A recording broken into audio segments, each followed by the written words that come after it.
Whispered waters of legend. This is a tale you may have heard before, but never quite like this.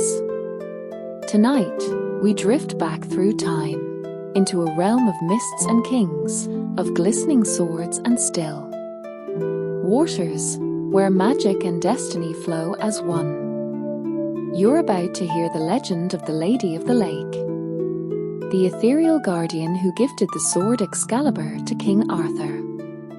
She is mystery. She is enchantment. She is the silent heart of the lake, ancient and eternal. Let your breathing slow, let your thoughts grow quiet, and follow the ripples into the legend, told now in whispers and wonder. A land veiled in mist. Long ago, when the world was younger, when forests whispered secrets to the sky, and the stars lingered longer over sleeping hills, there was a lake hidden deep in the wild lands of Britain, not marked on any map, not spoken of in daylight. Only travelers with dreams in their hearts and peace in their souls ever stumbled near its shores. They would say that in the stillness of dawn, when the water mirrored the clouds like silver glass, a figure would rise from beneath the lake, a woman draped in robes that shimmered like moonlight, her eyes calm, ancient, knowing. She was called the Lady of the Lake. The forest and the water. The path to her lake was never straight. It wove between bramble and branch, past meadows humming with bees, and into thickets where time seemed to slow. Birdsong grew softer the closer one came, as if even the sparrows whispered in reverence. And then the lake, still, wide, as if the sky itself had fallen to earth and dared not move. They said it was older than any castle, deeper than any well, and blessed by magic that ran beneath the land. And there she waited, not every day, not always seen, only when the world needed her. A kingdom divided. Britain was not yet whole. It was a land torn by war and kings without crowns, each fighting for what they believed was right, or what they simply wanted to take. There was one man, though, a boy at first, with a destiny stitched into his very soul. His name was Arthur. He was not raised in riches or splendor. He knew not of thrones, nor power. He only knew right from wrong, and dreamed of a land united in peace. But peace was no simple thing. To lead a kingdom, he would need more than dreams. He would need a sword, a symbol, a gift from the very soul of the land. Merlin's whisper. Arthur was not alone. By his side walked an old man with eyes like starlight, who spoke to the winds and read the flight of birds. Merlin, the prophet, the wild sage of the woods. It was he who led Arthur to the edge of the lake. He said nothing at first, only pointed to the waters. "Do not speak," he whispered. "Only listen." And Arthur did. He knelt, silent as the trees, and the lake began to stir. The water stirs. The surface rippled, not with wind, but with a soft, glowing light from beneath. Bubbles rose, gentle and slow, and the hush of the forest deepened. Then she rose, the Lady of the Lake, draped in silver, her hair dark as midnight, her eyes reflecting galaxies unseen. She said no words. She only looked at Arthur with a kindness that pierced through fear and doubt. And in her hand, she held a sword. Its hilt was gold, its blade shimmered with pale fire. It did not shine like iron, it pulsed, as if alive. Excalibur is given. Arthur reached out with trembling hands. But before his fingers touched the blade, she spoke, not with her mouth, but within his very heart. This is no weapon of war, but a promise of peace. It will serve only the hand that serves the land. Arthur nodded. He understood. He took the sword, and the moment his fingers closed around the hilt, the air shifted, as if the world had taken a breath. Excalibur, the blade of kings, born not of fire or forge, but of water, will, and wonder. The lady descends. As Arthur held the sword, the lady of the lake began to sink. Not like stone, but like a sigh. Slow, serene, and silent. The waters folded around her robes, like petals closing in the night. No splash, no sound, only ripples that shimmered with soft blue light, then faded, until the lake was still once more. Arthur stood, Excalibur in his hands, a new weight upon his shoulders, not of steel, but of destiny. A kingdom rises. In time, the sword became more than a blade. It became a symbol. Knights gathered. Noble hearts answered Arthur's call. He built a round table where none would sit higher than another. He dreamed of justice and truth, of unity in a land long divided. And wherever he rode, people whispered of the sword from the lake, and of the lady who gave it. They did not speak her name, for she had none that could be spoken, only remembered, in silence and silver light. Echoes in the lake. The lady did not vanish. Though unseen, she watched. Through water, through moonlight, through the dreams of those who dared to hope. When knights prayed for courage, they felt her calm. When children listened to the rain, they sometimes heard her hum. For she was never gone. She was part of the land now. Its mystery, its magic, its mercy. The fall of peace. But peace, like mist, is delicate. Time passed, and cracks formed. Knights grew proud. Jealousies festered. Even hearts once pure began to darken. Arthur, though wise, was weary. He had built a dream. But dreams are not easy to guard. And in that growing shadow, war came once more. A final battle. A field of sorrow. Steel clashing against steel. Brother against brother. And Arthur, wounded. The last wish. As the sky wept rain and blood, Arthur knew his time had come. He summoned his last knight. Loyal, grieving, trembling, and whispered a final command. Take Excalibur, and return it to the lake. The knight, Sir Bedivere, rode through the mist, the sword heavy with memory.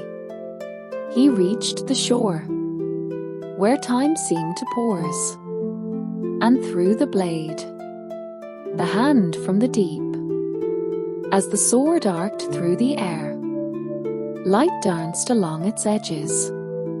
It did not fall, for from the center of the lake, a pale arm rose, draped in silk, glistening with droplets, and caught the sword by its hilt. The arm held it high, not in triumph, but in farewell.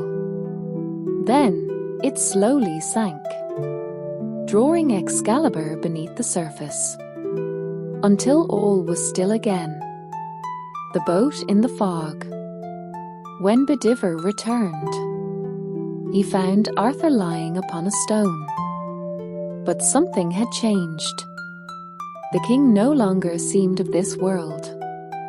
And there, drifting through the fog, came a boat, silent and carved with stars.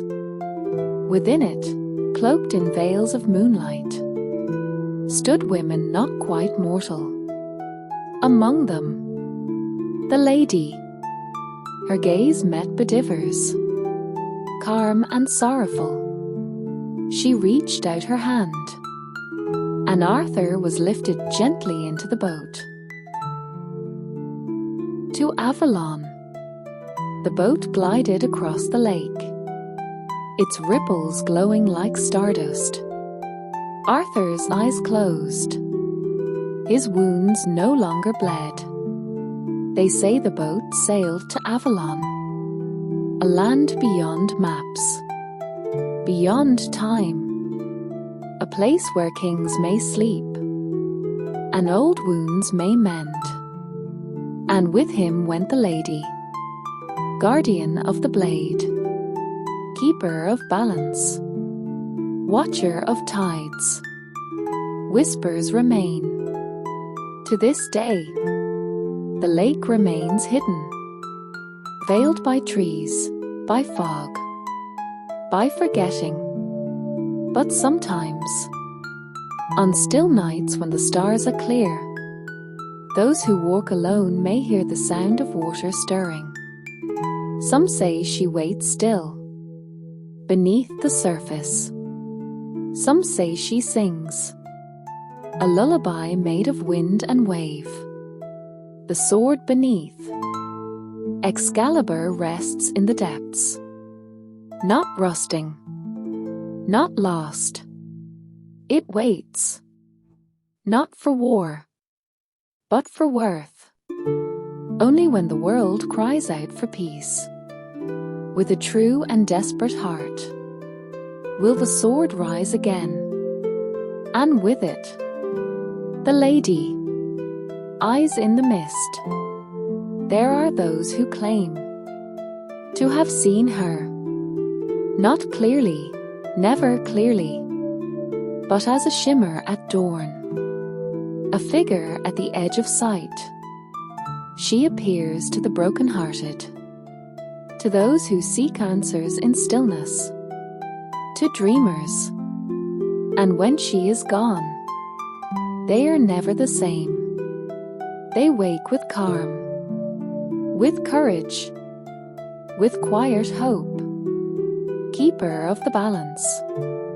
She is not goddess, nor ghost. She is the heart of the lake, the spirit of grace beneath chaos. She does not rule. She guards. Where men forget kindness, she remembers. Where power corrupts, she waits. Her silence is not absence. It is wisdom, a tale retold. So this is her story, as it has been passed down in hush and hush, by firelight, by song, by gentle breath before sleep. Not a tale of battle, but of quiet strength, of watching, of knowing when to give, and when to let go. The Lady of the Lake, a mystery not meant to be solved, but felt. Drift into peace. Now, close your eyes. Let the lake surround you, cool and soft. Let the ripples carry your thoughts away. You've walked through an ancient tale, and though it fades, its echo remains. The sword rests, the king sleeps, and the lady watches still. Rest easy now, dreamer, for where there is stillness, there is magic. Good night.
you.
you.